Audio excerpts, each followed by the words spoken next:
The reserves for the 2022 MLB All-Star Game were announced last night, and as is the case with almost every single season, there are some massive snubs, and this year they got even more egregious, it feels like. So we're going to talk about that today and more right after this. What is up, YouTube? It is your boy Adam R Sports here, coming back at you with another MLB video, and today we are going over the biggest snubs of the 2022 MLB All-Star Game. Now, they could definitely add these guys to the roster. You know, there's going to be injuries. Some guys aren't going to be able to pitch. There's a number of reasons they could add people to the All-Star Game rosters, but these guys being left off the initial rosters is just an absolute slap in the face, and we're going to talk about it all in just a second. Before we get into it, don't forget to leave a like on the video, help it reach as many baseball fans as possible. Let me know in the comments who got snubbed the most from your favorite MLB team. For me, it was Taylor Ward. I made a whole video about that. You can check it out. I'll link it right up here. Also be linked at the end of the video if you want to see my whole rant and my case for Taylor Ward to be on the All-Star team.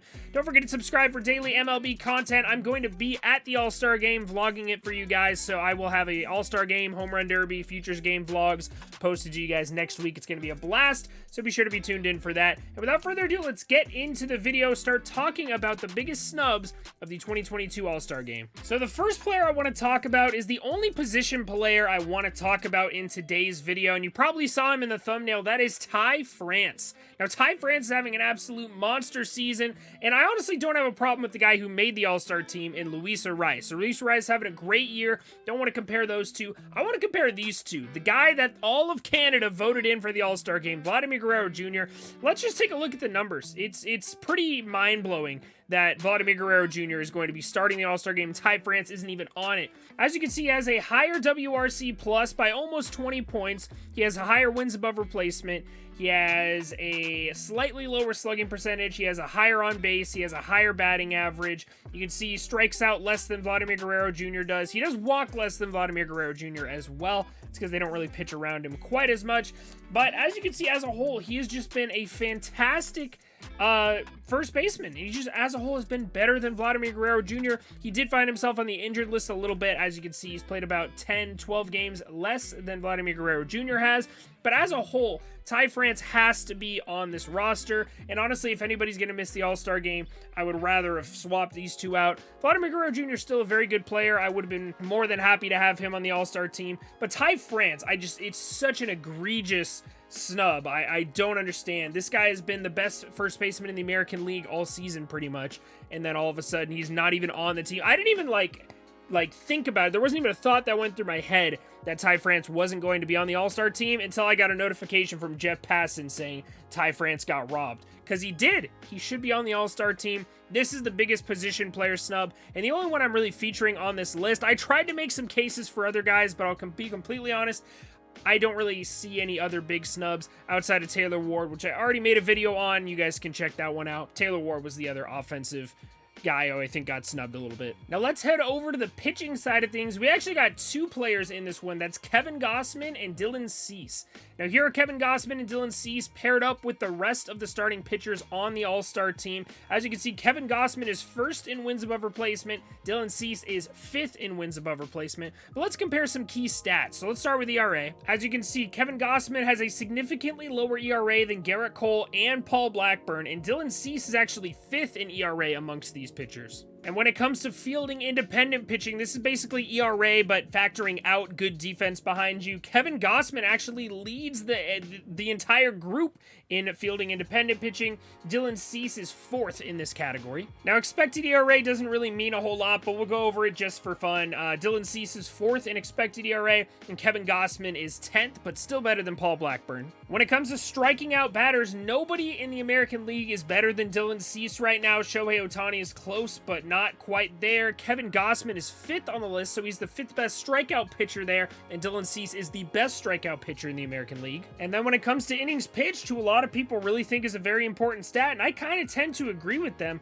Kevin Gossman has the second lowest, but he still has more than Shohei Ohtani and barely less than Nestor Cortez, and then Dylan Cease is seventh on this list. So it's not like they have a significant gap in innings pitched between these guys. They've pitched enough innings. They strike out a ton of batters. They don't allow a lot of earned runs. It's not their defense behind them. They're not getting lucky. Like, both of these guys should be on the team. I understand the A's needed somebody on this team, and that's why Paul Blackburn made the team. But honestly, like, I love Nestor Cortez, but I think these guys are better than Nestor Cortez. I think, I really don't know, man. It's tough to say who shouldn't have made the team, but Dylan Cease and Kevin Gossman both absolutely deserve to make this team. And I like I said, I look at this list, I'm not really sure who they should make it instead of, but without a doubt in my mind, maybe Garrett Cole, honestly. I think they should have made it over Garrett Cole, probably. Same thing with Paul Blackburn, but like I said, somebody had to make it for the A's. And then outside of that, man, I really don't know. Because everybody on this list feels like they deserve to make it. Just sucks that we're not going to see Dylan Cease or Kevin Gossman. Hopefully they get added, assuming some of these pitchers pitch right before the All-Star break. And now we have reached the most egregious point of our video. And that is Carlos Rodon, man. Carlos Rodon. I threw Zack Wheeler and Aaron Nola on here for fun as well. But Carlos Rodon, man.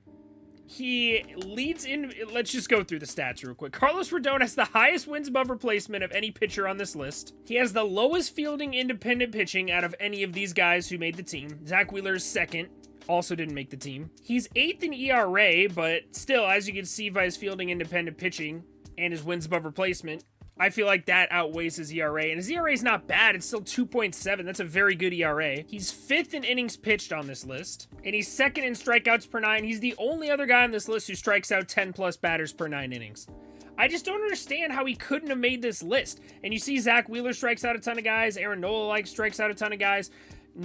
All three of these dudes deserve to make the team. Like, all these starting pitchers, man, they're getting screwed. But Carlos Rodon, in my opinion, is absolutely the one who got the most screwed. Aaron Nola is on the fence. I'll be honest. I don't think Aaron Nola really deserved to be on the team, but maybe a little bit more than Luis Castillo did. But Aaron Nola, we'll take him out. But Zack Wheeler and Carlos Rodon, man, absolutely 100% without a doubt have to make this team. I'm sorry if that means other guys can't make the team, but like they've just been better pitchers. They've been fantastic this year. I can't believe Carlos Rodon is another one, just like Ty France, that I didn't even think that I was gonna have to make a video about him because I was so sure that he was a lock. I would have bet my whole life savings. I would have bet everything. I would have put my house up for collateral to bet on Carlos Rodon making the All-Star team, and somehow, some way, he did not get on the team. I really don't understand it. Doesn't make any sense to me at all. Same thing with Zack Wheeler. He's been phenomenal this season. He had a little bit of a shaky start, but he's already at 95 innings pitched, 2.46 ERA, 2.45 FIP,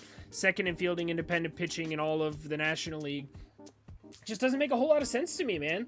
I really don't know. Okay, and last but not least, the last one we're going to talk about is Taylor Ward. Once again, I'll give you the Spark Notes version if you want to see the full video. I think I plugged it twice already. You're probably getting tired of it. But one more time here, Taylor Ward, 3rd in wins above replacement among outfielders who made the All-Star team. 1st in WRC plus among outfielders who made the All-Star team. 2nd in slugging among outfielders who made the All-Star team. 1st in on-base percentage among outfielders who made the All-Star team. 2nd in batting average among outfielders who made the All-Star team. 1st in walk rate of outfielders who made the All-Star team.